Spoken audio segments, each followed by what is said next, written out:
What is up, everybody, and welcome to the All NBA Show, part of the All City Podcast Network. I'm your host, Adam Mares, and I'm joined by my esteemed colleague, Tim Legler, who is still celebrating the Hail Mary win his Commanders got last night. Legs, how you doing? I know you're doing well. I don't even have to ask. I'm doing great, but I got to quickly give full disclosure on that situation, okay? Oh, no. I was at the stadium, Adam, and I've been going to games, Redskins, then the Washington football team, then the Commanders, as long as I can remember, my entire life. If they're home, I'm pretty much going to be at that game, and I never leave before, I know the game's over, and I got a long ride back, man. So I'm sitting there, and I'm so frustrated. I'm hanging on the edge of my seat. The Bears get the touchdown inside 30 seconds to go. No timeouts left. And I'm like, you ready to go? To my brother-in-law. And here we go. So we go out and then we get to the car. My car is very close to my seats. I get in the car. I turn on the radio, and the two guys doing what I thought was going to be the post-game show are screaming like over the radio inside the car. And we can't figure out for like 30 seconds, like what just happened. And then, of course, we find out. So I'm not one of those guys that's going to lie. I was at the entire game. I missed the play, okay? One of the most exciting plays in the history of the franchise, and I was at the game, and I didn't see it, okay? Yeah, I'm an idiot. It'll never happen again. I'll never make that mistake again. I was very upset all night. I had a hard time sleeping. I woke up, though, at the end of the day, we're 6-2 in first place in the NFC East, so I'm back in a good place. And here's what I told myself, Adam. I've got myself mentally right by telling myself this. There are going to be much bigger moments going forward for this franchise with this quarterback. So that's how I got myself back to a calm place. I'm glad. I hope you learned your lesson. That is a tough one. I can't believe you didn't hear the stadium, as you're walking out going nuts, man. That was one of the all-time. It's crazy. I'm surprised when I saw the highlight, when I saw the clip, somebody sent me the clip. I couldn't believe there was that many people still there, because I'm telling you, there was a mad rush. There was a mad rush to the exits when the Bears scored that touchdown. And part of it was because you thought, the game probably is over. But the other part of you was just, it was so frustrating because we thoroughly outplayed them and couldn't put the ball in the end zone the entire game. And so I was just ticked off that I'm like, I thought, you know what, this might cost us the playoffs now, losing this game when you outplay them like that. And then boom, it all turns. That's okay. I learned. Lesson learned. I'm going to own it. I'm not going to sit there and say I saw it. I was there at the game. Saw every play except that one. That's fine. Okay. I love that you admitted that. I think it's great. I missed Ray Allen's three-pointer in the 2014 finals. I missed that one because I had a basketball game myself that I could go to, and I was going to miss it to watch the game. And at the very end, the same thing. I turned it off. I go, all right, that's over. And then listen, I hopped in the car. Last thing on this, I'm telling you, as a kid that grew up, and my late great father, love him dearly, went to all those games at RFK Stadium growing up. My dad was the guy, we're down 3, driving with 6 minutes left, and he'd say, "Let's go. I want to beat the traffic." I grew up that way. I'm not that guy. I stay until whenever it is. If it's a blowout, I might get on the road early. You got a 3.5 hour drive home. If it's that key first down where it's over and they're going to take a knee, I'm out. Like whatever, the defining moment. But I've stayed till the end to watch the last second. I stayed till the game is over. I was certain the game was over, and man, could I have been more wrong? It's okay though. I'll own it. Well, as good as that game was, we had some good ones over the weekend that I want to talk about today. We're going to talk about the Sixers-Pacers game that went to overtime. Incredible 45-piece from Tyrese Maxey. What's going on with the Pacers and Tyrese Haliburton? We're also going to talk about the Clippers, who are kind of surprising. Got 2 big wins over the weekend on the road. We're going to talk about that, but we're going to start today with the best team in the Western Conference, getting a great win against a very plucky Atlanta Hawks team, and that is, of course, the Oklahoma City Thunder, who were in a dogfight for 3 quarters, back and forth. Both teams, I think the Hawks have looked very impressive out the gate. They were 2-0 going into this game, and it was back and forth. TraewYoung was having himself a game, but in the fourth quarter, the Oklahoma City defense was unbelievable in how they forced turnovers, got stops, got rebounds, got out in transition, and outscored the Hawks 39-18 in the fourth quarter. And to me, Legs, I've watched the Thunder now twice, 2 other 3 games I've caught entirely. I watch them and I go, I don't think there's a team in the NBA that has the depth defensively that the Thunder have. And when they deploy their full depth at defense and really hunker down, they look playoff ready. In October, defensively, they look playoff ready to me. And that's what was so impressive about them in that game. Yeah, I completely agree. It's like it actually is, one of those nights, and this doesn't happen often, but it does happen sometimes. I'm watching an NBA game, and I actually feel a little bit uncomfortable for the offense trying to operate against it, right? And we're going to talk about the Clippers in a second, and I called the Clippers Suns game on Wednesday Yep. night, opening night for ESPN, and I saw some of that out of the Clippers, where I was thinking to myself, my goodness, how would you like to try to advance the ball against Derrick Jones Jr. when he was guarding Durant one time? So I was thinking that then, and then collectively, I saw this out of the Thunder in this game, and it's amazing because I hate the term "flip the switch," but it was more of a collective energy that they found when they had to that made it virtually impossible for Atlanta to do anything on that end of the floor. I think you're right with the depth what they have defensively. It's an interesting thing right now without Hartenstein what Oklahoma City looks like defensively with Chet at the 5 and putting 4 really athletic players on the floor around him with his athleticism at the 5. Now, when Hartenstein comes back, he plays very hard. He plays intense. He's all over the glass. He's going to be good for Chet in certain ways with his ability to play the bigger guys on the court, and that'll help Chet so he doesn't get thrown around a little bit like he can on the glass. But it's also going to make him a little bit slower on the perimeter. And with 2 bigs on the floor, it just is. And guarding the 3-point line is going to be harder for them. But with this team that they had out there last night, and Chet at the 5 flying around at that spot with 4 guys literally chest to chest, 30 feet from the basket, their switches, their help and recovers, it was literally like some sort of an instructional video that you could make for any team defense. And I don't care what level you're teaching. You want to teach a middle school team how to play help recover defense, you could watch the Thunder from the fourth quarter and really just most possessions for the Thunder, but particularly when they had to have it last night against the Hawks. I just thought their ability to be connected on a string and the ground they were covering with their perimeter players and the way they were funneling everything back into traffic where there was help was really incredible. And it turned a decent game, an entertaining game, into really basically a blowout in the fourth quarter because Atlanta Like just that. couldn't do anything. It was 2 minutes because it was a close game, and it was maybe one timeout. They come back out, have to get another timeout. That's how quick it was that game just swung, and it was steals. It was you could see Atlanta start to feel the pressure because of how much they were smothering them all over the court. And what you said on a string, it's October. These teams have 2 games going into last night. Everybody has 2 games under their belt. But yet they were executing, and they play some complex schemes. They replace behind and they switch off behind. They do a bunch of stuff. They were executing them so well that you look at this and go, how is this team at this level already defensively? Well, the reason is they have defensive matchups for every type of matchup, a defensive player for every type of matchup. Last night, you have TraewYoung, who's a tough cover. He's quick, he's slippery, he does a bunch of stuff. Well, you have Cason Wallace you could throw at him, who's also really quick defensively, has quick feet. You got Alex Caruso, who's the ultimate disruptor. Of all the guys they have on the team, he might pop the most on the perimeter. You've got Lou Dort. You've got Wiggins you can throw out there. You've got Shai Gilgeous-Alexander, who, by the way, is, I think, second or third in the NBA right now in blocks/steals. You got J-Dub, who can guard big. And then, to me, the guy that I really want to talk about is Chet Holmgren, because he was a monster last year defensively. He was good. But this year, it's like a whole nother level. His timing on rotations and his timing, like he just seems to know when to jump, when to time everything to get the block on the perimeter, at the rim. His defense through 3 games has been unbelievable, and it feels a level up from what we saw from him last year, which was fantastic last year.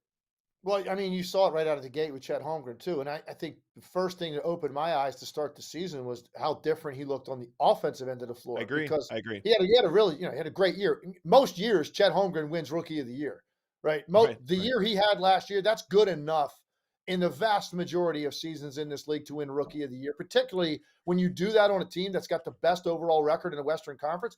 That's going to get you to your. But obviously, he was going up against something in Victor Wembanyama that we've never really seen. He was really good offensively, but he was more selective in his shot taking. And he was super efficient because of that. When he came out of the gate, particularly the way he played against Denver really opened my eyes. Yep. Like his aggressiveness on the swing pass to put it back down and drive it at the rim. You didn't see a ton of that out of Chet Holmgren last year. He was either going to take the open three if he had it, or he was going to catch it and then maybe go run a dribble handoff to the next wing on that side of the floor. He's in a different mindset right now with his confidence level, his aggressiveness. I was actually laughing on the broadcast against the Nuggets when they said about how he was eating 4 meals a day and he was doing protein shakes and all these things to add muscle mass. And then they zoomed in on his bicep, and it was like, you were like scanning the screen, like trying to find it. And you're like, I don't really see a lot there, but clearly he's functionally stronger. That's all that matters. Like certain body frames, you're never going to see a ton of extra mass on Chet Holmgren. He is definitely stronger in his ability to play through contact off the dribble. You saw it again last night. You're talking about on the defensive end of the floor, you're 100% right. I saw it first on the offensive end coming out of the gate, how aggressive he has been in all 3 of their games. And defensively, that's what opened my eyes when he was coming out for the draft. I couldn't believe the ground this guy covered defensively. The number of shots he was willing to challenge at the rim as a guy that's built that way. And now you're seeing it start to translate to the NBA level as well. You got an absolute monster on your hands. And look, they already had a great team a year ago. Chet Holmgren takes this much of a leap in year 2. You and I were talking right before we came on, Adam. I just right now there are 2 teams on a different level than the rest of the league. Boston and Oklahoma City are on a different level. And that's early to be saying something like that, but it's obvious. And a lot of it has to do with the growth and emergence and aggressiveness of Chet Holmgren. Well, I feel great because in our preview of the season, when we were talking about the Western Conference, we talked about Chet Holmgren. And one of the number one things we talked about with him was he has a nice off the dribble game, but he didn't use it last year. And we were impressed by that because when a guy has a talent, but you got to build a foundation or whatever. Last year, it came out a little bit, but wasn't an emphasis. This year, it has really been an emphasis to their offense. They are looking to get him on the move, looking to have him attack off the dribble.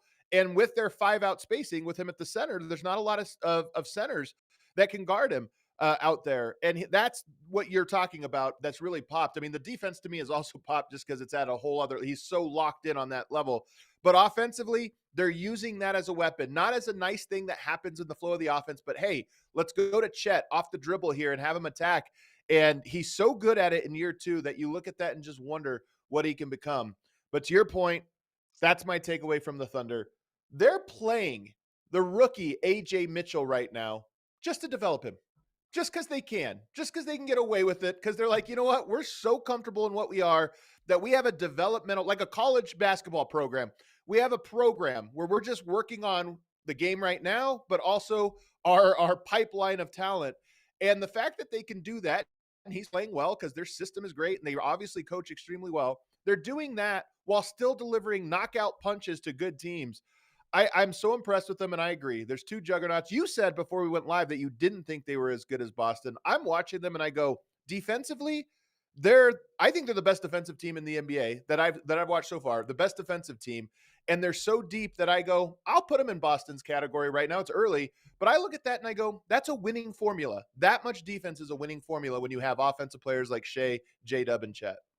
Well, I think the reason I'm just reluctant to do that is because I just feel like, listen, you're talking about a team that won a championship and came out of the gate Sure. and are annihilating people on the offensive end of the floor. You haven't really even seen the Celtics have to be pressed defensively yet because their offense has been unstoppable. So I just think that, to be fair to the Celtics, as a show of respect to what they accomplished a year ago and how great they were and their run through the postseason, I'm going to say, let's just wait. You got to remember, and I think this is part of it with Oklahoma City. Look, there are some teams in this league that are going to have a different feel about the regular season, even right out of the gate. I think the Thunder are one of those teams because they had the best record in the West last year, but they lost in the second round. And they were very young. And I think that's where I attributed it to going into the playoffs last year. I didn't think the Thunder could get to the finals because they're so young across the board going through it for the first time. And what you were going to have to beat, whoever that ended up being at the time, coming out of the West.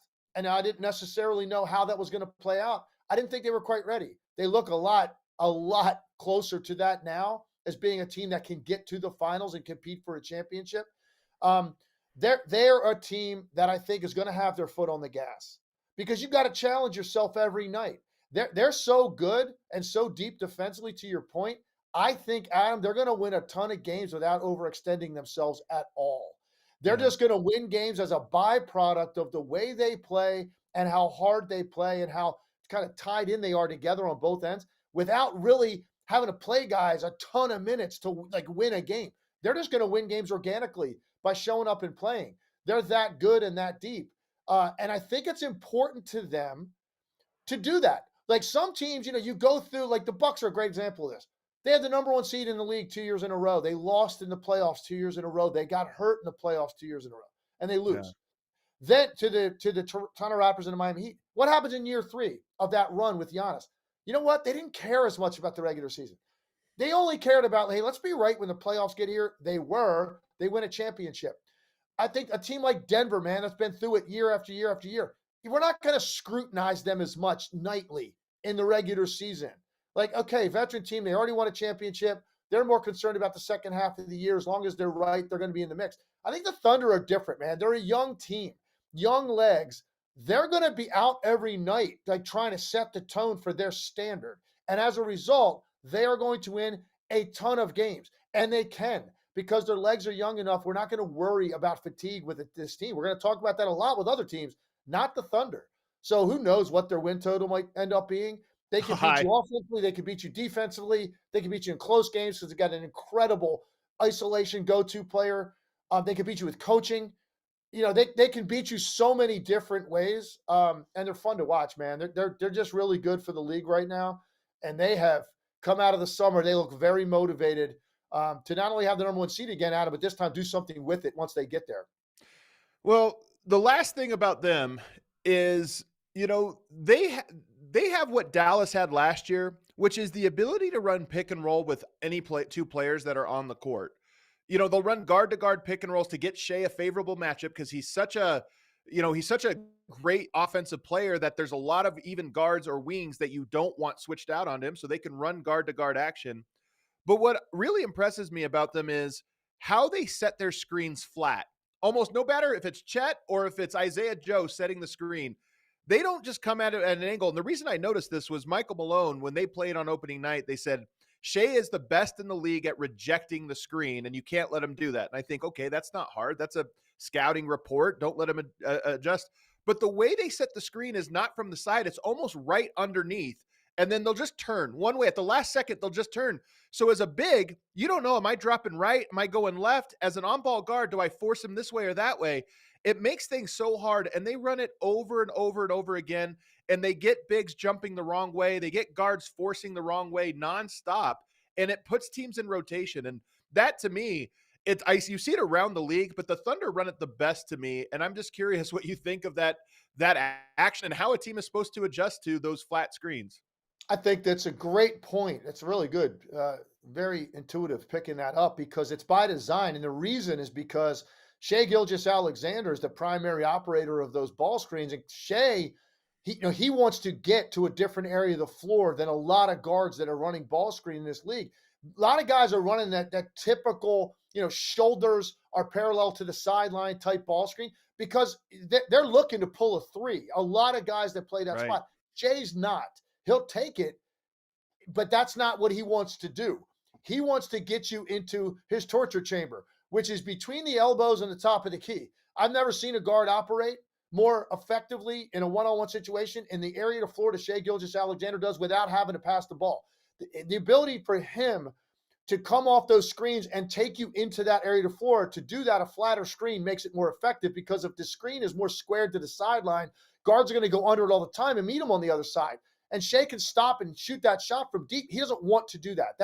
He can make it. That's not where he's going to absolutely destroy you. So therefore, the angle of the screen being different makes it much more difficult for a guard to be able to do that. Because if you set the screen angled or flat the way you're describing, and you try to go under that, there is no way you're going to meet Shai Gilgeous-Alexander on the other side. He's already going to be past that area of the floor. Very difficult decision for the big. Very tough to communicate it. And it works perfectly for their personnel because he is such a unique player in the way he operates in the area of the floor he wants to dominate you in.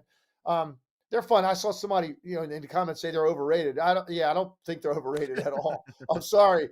No. Look, we're 3 games in. I know we're giving them a lot of praise right now. But when you come out of the gate, okay, there's a short list of teams that, that you're really talking about top tier teams that you really want to focus on. It's rare to see a team come out this clean. It's just so clean what they're doing, man. And it's Clean, yeah. continuity is like a big part of that, right? They got all their pieces back. They added, Caruso is a big part of that right now. Hartenstein hasn't really gotten out there yet. And Caruso's an easy guy to blend in. I've never seen a guy have that kind of an impact with barely even being involved offensively the way Caruso has been through 3 games. You just got to watch it to know. Plus minus is great, but that's not even going to tell it necessarily, because sometimes you could be out there with guys at the end of a game and go on a 10-0 run to close a game that doesn't mean anything. Your plus minus looks awesome. It's Yeah. his impact possession by possession and his toughness and his instincts defensively His that is instincts are helping them insane. so much. It's incredible, man, to watch the guy play. I'm such a huge fan. It was such a big pickup and big addition for them for that reason.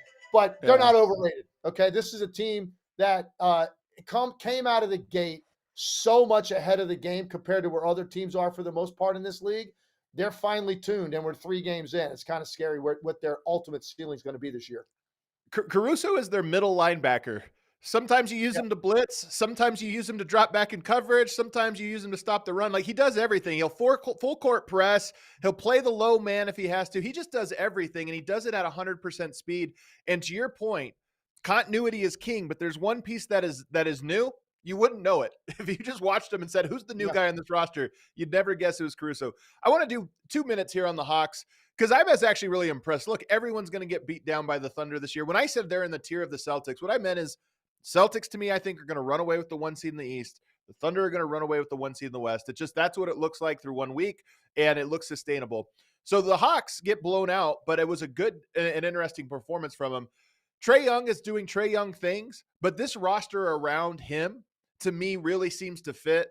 And that's kind of what is interesting, is whether you think it's like on a path towards contention or just good or whatever, they have a lot of guys that I think just fill around the gaps around him. And that's why I was impressed. Last night, tough, they get blown out, but I still liked what I saw from Okongwu. I like what I saw from Dyson Daniels, although couldn't make a shot last night. Jalen Johnson's really impressive. He couldn't make a shot last night either. And even Risa Shea has impressed me more than even, he did in the summer and in preseason. So to me, I look at their team and I go, that's a fun, play-in quality team. That's a fun team there. More of the formula that TraewYoung is going to be successful with, right? This is really where he's going to operate at his best, where it's really kind of every trip is just his show. Do what you want and let other guys kind of figure out how to play around him, and put some guys out there on the floor that are athletic, that are long and can defend, that want to run with him, and just let him go. And they've tried to pair different people next to him throughout his career. This is probably the best formula. Look, you're higher on them than I am. And look, they got out of the gate pretty well offensively. They played 2 really bad teams to start the year. And then they run into the Thunder. They've got Washington back to back. They smoked them twice. They go to 4-1. We can revisit this. I'm not, super excited about the Hawks. I kind of feel like I know what TraewYoung is. I know what that's going to be. I Fair love enough. Jalen Johnson, and that's Yeah. to me the main reason I'll be watching the Atlanta Hawks this year, is going to be continue to see his development and continuing to add more polish and refinement to his game offensively, so he gives himself more opportunities to be able to score on you. And it won't just be his athleticism we're talking about all the time. That's the main reason I'll probably be watching the Hawks. But give them a pat on the back. They've come out of the gate really strong offensively, and they're not going to be an easy team to play against in the regular season because of the way they're built and because of the TraewYoung effect. You're going to have to show up defensively ready to play them. And for 3 quarters, they hung with the Thunder until the Thunder got really serious about clamping down defensively, like few teams Yeah. can in this league, and then it was lights out. Well, shout out to David Roddy, Veet Krejci, who I wish I would have called out in the preseason, because I was kind of intrigued by him, and Garrison Matthews. Some guys doing some interesting things there, albeit, like you said, on a team that's not going to contend. But I like when the middling teams are interesting. They're a middling team, and to me, they're interesting. It's better to be, if you're going to be that every night, we're watching 82 games, I'd rather you have something I'm interested in, and they're providing that to me. Yeah. So I like it. All right, let's take a break. On the other side, We're going to get into the overtime game last night. That was a phenomenal performance from Tyrese Maxey, but a really concerning performance from Tyrese Haliburton and the Indiana Pacers, at least in my eyes. And I'm curious if Legs feels the exact same way. We'll get to that more on the other side.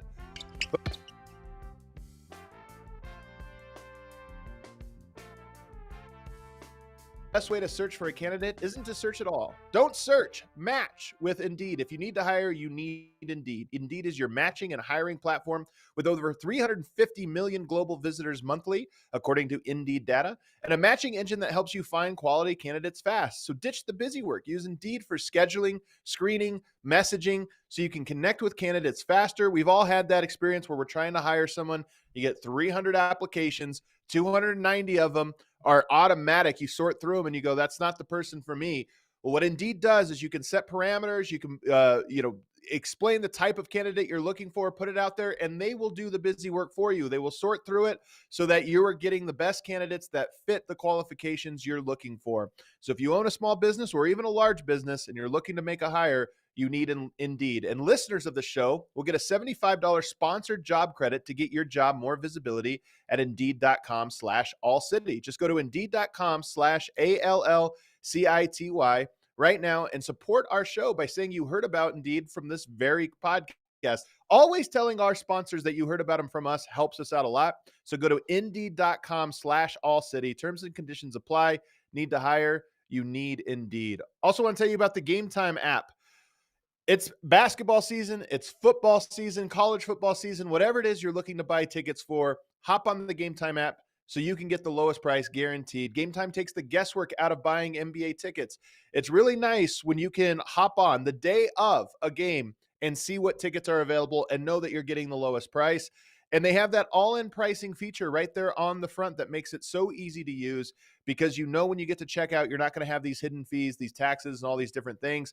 They also give you the stadium view. So you pop it up, you see the entire stadium, and it'll show you the different prices around so you can immediately identify the best deals, or just pick the area of the stadium you want to buy tickets in. You're not interested in the upper bowl, you want the lower bowl. Boom, you can just sort through right there and see everything that you're looking for. And they have those last-minute ticket deals, flash deals, and zone deals, which is nice, which means you can go down to the Intuit Dome, pay your $70 for parking, and not worry that you're going to regret that decision, because you can walk up without a ticket and right before the game, hop on the Game Time app and watch the prices drop. Really good deal. So take the guesswork out of buying NBA tickets with Game Time. Download the Game Time app, create an account, and use code ALLNBA for $20 off. Again, use that code. Always helps us out. All NBA for $20 off your first purchase. Terms apply. Again, create an account and redeem code ALLNBA for $20 off. Download Game Time today. Last minute tickets, lowest prices, guaranteed. All right, back here with Tim Legler. We are in segment 2 now. Remember, we're doing this all season long, and we're doing it all week. Our schedule this week is going to be Monday, Tuesday, Wednesday, and Friday. In fact, tomorrow's show, Legler's going to be off. He's traveling to cover that Oklahoma City-San Antonio game. He'll be back with us on Wednesday. But tomorrow, we're bringing in Jason Timp, really good analyst, Jason Timp from Hoops Tonight, who I'm excited to fill in for Legler for the day. So check that out, but make sure to hit the subscribe button. Make sure to hit that like button. Leave us a comment below. In fact, maybe the question of the day today, Legs, in lieu of your leaving the game early, let us know in the comments, did you ever leave a game early? What's the worst game you left early? You've left the stadium or turned the television off. Like I said, for me, it was the 2014 San Antonio Miami Heat game that I just thought, oh, that's over. It's definitely over. Then I find out later Ray Allen hit the shot. Let us know in the comment what your game was. Let's go to Sixers-Pacers here. This game in the second half, Tyrese Maxey only needs a little bit of rhythm. He's one of those players. You let him get a couple easy ones, and next thing you know, he's not going to miss no matter what happens. And that's what happened in this game, on top of a bunch of other things from Indiana that we'll talk about. But Tyrese Maxey, they needed a win, and they got it behind 45 points, including a ton of insane shot making from him. What stood out to you?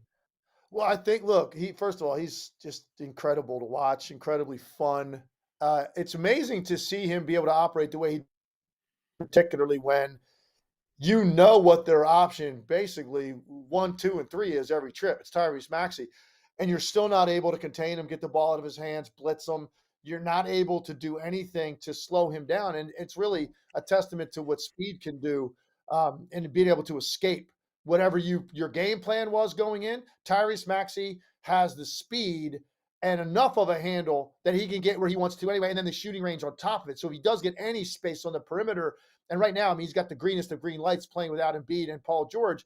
Every trip. He took 32 shots in this game, and the Indiana Pacers really did not have a way to be able to contain him. So his greatness offensively is what stood out first. I think one of the things I saw him do in this game, much more than he has to this point in his career, there were probably half a dozen times in this game where he got the ball and he got like single coverage after a ball screen, and he started to back guys down into the post. And he was down in the post and he was using like up and unders and fadeaways and being really strong. He shot a jump hook one time from like 12 feet down there. So it's clearly this is something he's added to his game to give him another option to score rather than just the straight ahead speed or the deep threes. That's what he's known for, those two things. Now in the half court, he's gotten stronger and more confident down there, and he's worked on some things where he can operate in another area and say, hey, if I got a guy on my back that's my size or smaller, even in a couple cases in this game, he did it to Neesmith one time, who's bigger than him. He was able to work a guy with his back to the basket and ultimately get what he wanted. The Pacers didn't know how to slow him down. This game had a lot of wild swings at the end of it in regulation and overtime. And this really was just a Tyrese Maxey showcase. He didn't shoot the ball incredibly well, but he was so much on his shoulder, Adam, for the number of shots that he had to take just to keep their offense going. I'll give the guy some slack for taking 32 shots and going 14 for 32 because he got to the line a ton. He made deep threes when he had to have it. And he was by a mile the best player on the court. And the Indiana Pacers went to the conference finals a year ago. Yep. They've got Pascal Siakam. They've got Tyrese Haliburton. They've got Miles Turner. They've got Benedict Mather in that back now, who's a high-powered offensive player, right? They got Nembhard, who they re-signed. They've got all these guys. They've gone through it. But Tyrese Maxey was on a completely different level than anybody else that suited up for the Indiana Pacers, and that had to be the story of the game. And early in the year, it's going to be the Maxey show for this team until Paul George comes back and just trying to keep their head above water. They needed this, man. Going 0-3 out of the gate, that's demoralizing. So for Philly to go in there and get this one, very impressive. The word you used with Maxey was escape, his ability to escape with his speed. And that's what stood out to me, especially late in this game, is you'd force him to one side of the court, you'd overload, and he would take the long way around and still beat you. Like he's running twice as far as you are as a defender and still getting around and getting to the cup. In fact, that last bucket that proved to be the put away one was one of those where he just somehow took this loop, this like banana angle to the basket and still was able to get there because he's so stinking fast. And he gets to that step back. I mean, you kind of push into him because if you sag off too much, he's got such a wide step back that you can't recover in time. You can't get there. I thought the other thing, if you look at both of these teams, I think they're 29th and 30th in 3-point field goal percentage through 3 games. They've both been struggling with their 3-point shot. But I thought the difference here was Kelly Oubre and Caleb Martin were phenomenal defensively, I thought, in this game.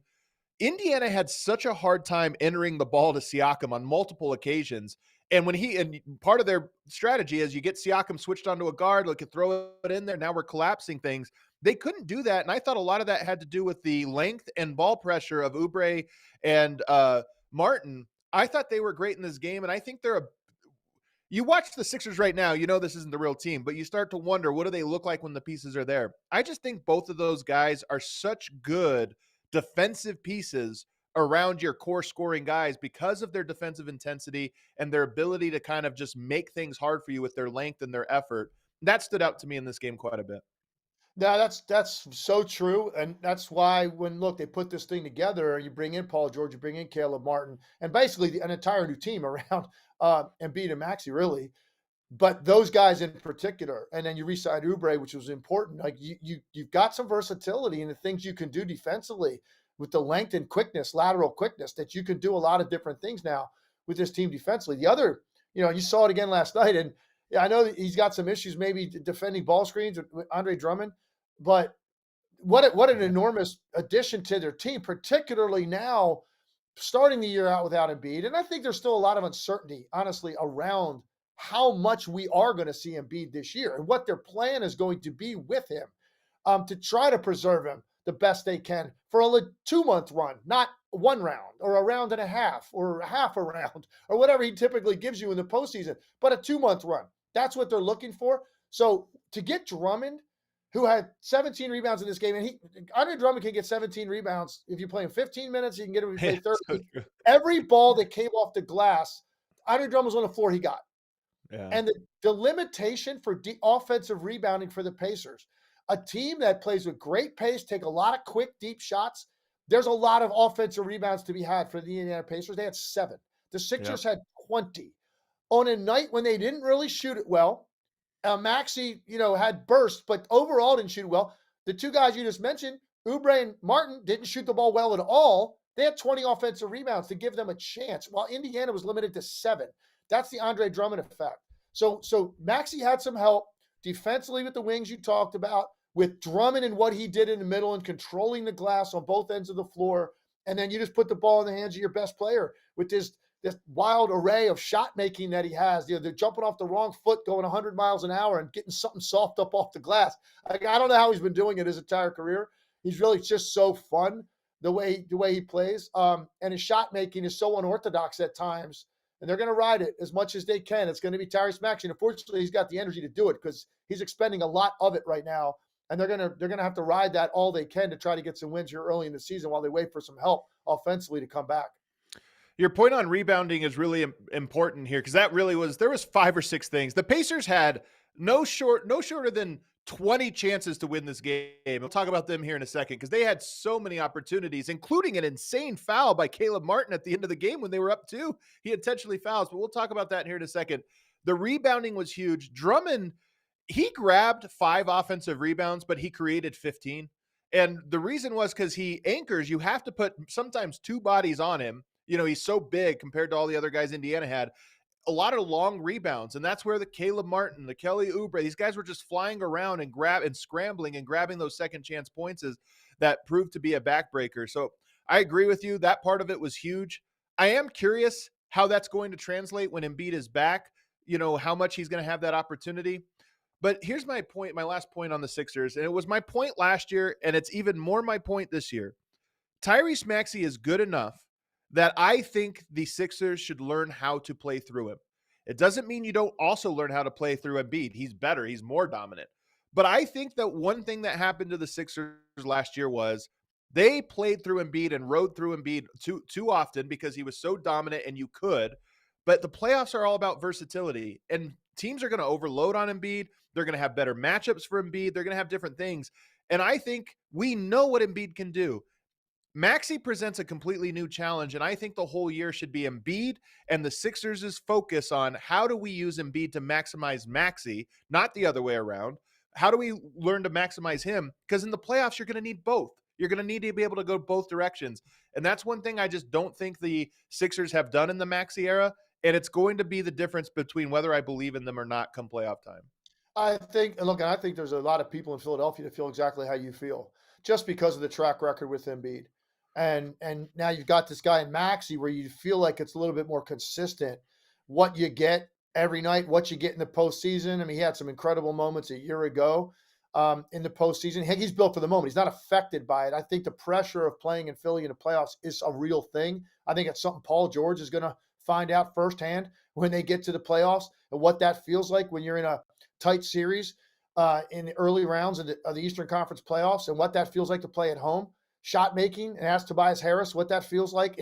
Ask James Harden what that feels like. Ask Ben Simmons what that feels like. Paul George is going to get a taste of that. The great thing about Maxey is I don't think he's affected by it. I've seen nothing to make me think that phases him. Even on nights when he hasn't shot well in the playoffs at home, just from a naked eye observing the game, either in the building or on TV, I'm looking at saying, well, that doesn't look like that's affected. He's playing exactly the same way. He just had a rough shooting night. I've seen guys put on uniforms and play in that building in the playoffs where you're going, wow, they don't even look like they're processing the game the same way. Right. And that to me is an effect of pressure cooker that is, how desperately those fans want to win. Maxey's the guy to me that you're more likely to have an extended playoff run out of, where you don't think that he's even thinking about that stuff. He's just out there having fun. And look, part of it is, hey, you're not the number one guy. So I know that's probably a little bit different. If he were to be, maybe that's a different feeling. He hasn't been. It's been Embiid. The focus is always on Embiid. So Maxey can go out there and do his thing. But to me, I just think he's got this self-confidence about him and a self-assuredness and that ultimate trump card, the speed to know he's always going to be in a place where he can do his thing because he's getting away from defenders. It's a beautiful thing to watch. I think there's a lot of people in Philly that would like to do exactly what you just said. Make the focus a little bit more about him on a nightly basis. Then feed the ball to Embiid every trip and play out of that. Yeah. I think people are frustrated by that a little bit because, again, there's going to be extended periods of time where you don't have them. And now you got to play completely differently. So let's see what their approach is. I think right now, early in the year, they're just trying to find a way to win some games Yeah, just while trying to they stay wait for alive. the cavalry to return. So they're not buried. With a lot of really good teams in the East. You don't want to find yourself really buried here at the start of the year while you're waiting for guys to come back. On the other side, the Indiana Pacers, something's up with Tyrese Haliburton. He's shooting 20% on the year from three. Last night, he had a couple go down, including the game tire. Indiana was up big in the final 2 minutes of this game, completely collapsed to blow it. 3 straight turnovers to go from up, I can't remember, a couple possessions to down 3. And Tyrese Haliburton hits a double clutch 3 at the buzzer to send it to overtime. And then he hit one in overtime. But there were so many possessions throughout this game where he passed up shots or hesitated or did weird stuff. And clearly he seems to be in a funk. And I think the Pacers, there's a lot of things we can talk about with them, but I think we have to start with Haliburton looks a little off to me in the early go of this season. And last night was a little jarring because his confidence on his shot almost looked shook. Did you see the same thing? And what do you make of the clunkiness the Pacers have played with out the gate? I totally agree with you in watching him. And I'm sitting there trying to figure it out. I'm going to dive more into this here this week and try to, maybe there's some people I can talk to and try to get a better idea if there's anything going on between his ears. Because I was wondering, and I'm just throwing this out there. I'm not saying I necessarily believe this or know this. I'm just saying it hypothetically. Any chance coming out of playing for Team USA and being the guy that was basically completely the odd man out could have had any sort of effect on this guy's confidence? Adam, listen, you're talking about the shooting. He has 11 assists in 100 minutes. He averaged 11 assists last year. Yeah. Yep. He played 32 minutes a night last year and averaged 11 assists. He's played 100 minutes. He has 11 assists. Now, you can say, guys got to make shots to get assists. Yeah, that's true. But you also have to play with that sort of reckless speed up the floor that he plays with and that pace and that, dribble it up, pass, go get it back real quick, go quickly make another play. Like, it's just nonstop, relentless attacking. And I haven't seen as much of that out of him. Their team is out of sync. Nobody's really, it's weird because they're shooting pretty good percentages. Some of their guys, they're turning the ball over way too much, and they're not really getting anything out of Haliburton that you need to get. Siakam is efficient. He's not taking very many shots. He's getting hit with a lot of blitzes. Yeah, he's averaging like 11 shots a game. They're right now are completely out of sorts and out of sync. And look, they're a team that I like a lot, and I liked them all year last year. I'm going to like them again this year. Right now, I don't. And I think it starts with Haliburton. He's got to set the tone. He's not the same offensive player right now here, 3 games into the season, that he was pretty much all of last year. And let's see now going forward what's going on with him. And is this just a simple matter of, hey, season started and he just, whatever reason, he got out of the gate slow. He's not in rhythm yet. He'll find it. I'm certain he will. He's that talented, and he has that kind of effect on that team as a playmaker.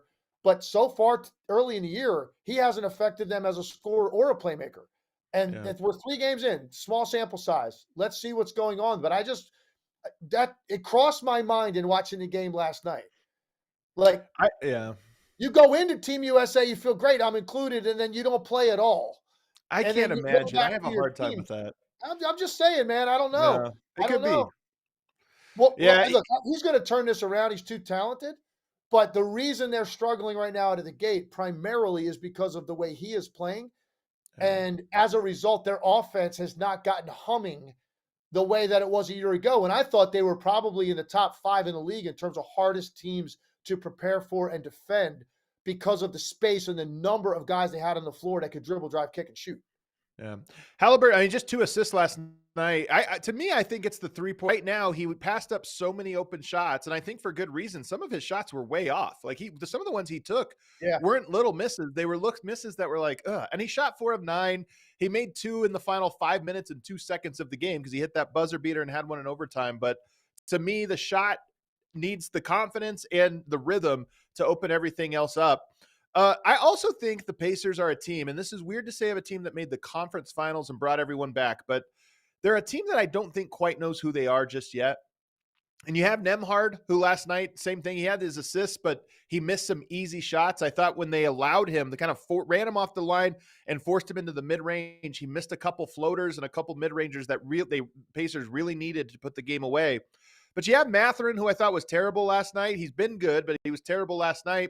You got my guy, Ben Shepherd, who I thought was phenomenal defensively last night. I think that they're still figuring out who their top guys are. And that's a weird, maybe it's the Mathurin return or something like that. But they're a team that to me right now had some success, but yet still has to figure out who their core guys and what their core style of play is. And maybe until they figure that out, they might have a little bit of an up and down rhythm to them. Yeah, no, I agree with that. I think there's also something I'm going to be paying attention to is the fact that there's some opportunities presented themselves with some injuries to other teams that allowed them to make that run. But again, fun team, hard team to cover. So they make this run. They get to the conference finals, and they lose. And this is a team that I look at and they come back now and they basically re-signed some guys, stood pat. They added Benedict Mathurin, who wasn't there for the last couple months of the season, wasn't there for the playoff run. So you say, well, they're just that alone, they got better, and you expect Haliburton to take a leap. Everybody else, I think you kind of know who they are. And so let's see if they're able to replicate what they were at their best a year ago, adding some firepower and Mathurin to the mix. Look, we're going to hear a lot out of the Indiana Pacers this year. I feel pretty certain of that because they're that good, but it definitely has been not the start they were expecting based on the success they had at the end of the year and based on how young Haliburton is and the way he just ascended, the meteoric rise that he had in the middle of the season, right? That's really where this began for him, where we viewed him a completely different level player. And now there's a lot of expectations there associated with that. And so far, he certainly hasn't met those. And let's see how long it takes the Pacers to find their rhythm and for him in particular to get going offensively. It was a fun night in the association, though, and it was a really interesting weekend. We're starting to see some teams that separate, and starting to see some teams that you really start to wonder. I mean, unfortunately, my Denver Nuggets are one of those teams that you look at and go, man, we knew there would be some ups and downs, but the downs right now are a little steep, a little concerning. But 1 week down. This is one full week we've had now in the NBA legs. I think it's been a good start. Oh yeah, yeah. I mean, we've had listen, and the NBA, strategically loads up some really big matchups here in the first week of the season, and look, that's tough. Teams come out of the gate, and you have these marquee matchups, all eyeballs on you, two heavyweights going at it, and guys just aren't quite there yet. So the basketball might not meet the level of the expected matchup that we put on paper. And I think now over the next couple of weeks is you start to get a much larger sample size. Once teams have 6, 8 games under their belt, you get a much better feeling about some of the new pieces, new places. What have guys added? Some teams are going to be getting some guys back that weren't fully healthy at the start of the year. So the next couple of weeks are going to tell you a lot more, I think, than the first week has. Well, we got Jason Timpf tomorrow. Listen to this lineup, Legler. Pacers, Magic. Pacers on a back-to-back, but that's a good matchup and a team that desperately needs a win in the Pacers. You've got Bucks Celtics on NBA TV. That's a phenomenal matchup. You've got Cavs Knicks. You've also got Rocket Spurs, which I'm interested in. You got Lakers Suns for a Monday night. Really good night in the association. So we'll have plenty of stuff to talk about tomorrow. And then Legler will be back with us on Wednesday previewing before he calls Oklahoma City versus San Antonio. That one should be phenomenal. Everybody, thank you so much for tuning in with us today and hanging around, unlike legs, hanging around to the very end, not taking off early, 5 minutes early. No, not being a Tim Legler, sticking around to the very end. Pat yourselves on the back. Do us a favor. I'm sorry, I threw a straight your way, man. That Was hurts. unfair. That hurts, man. Harsh but fair. Everybody, do us a favor. Hit that subscribe button. Hit that like button. We're going to be live 4 times a week, every single week. Thanks, everybody. See you tomorrow.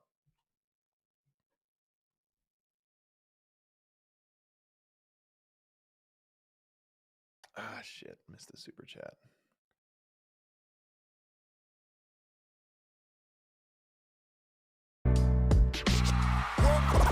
We all silly like the mayor.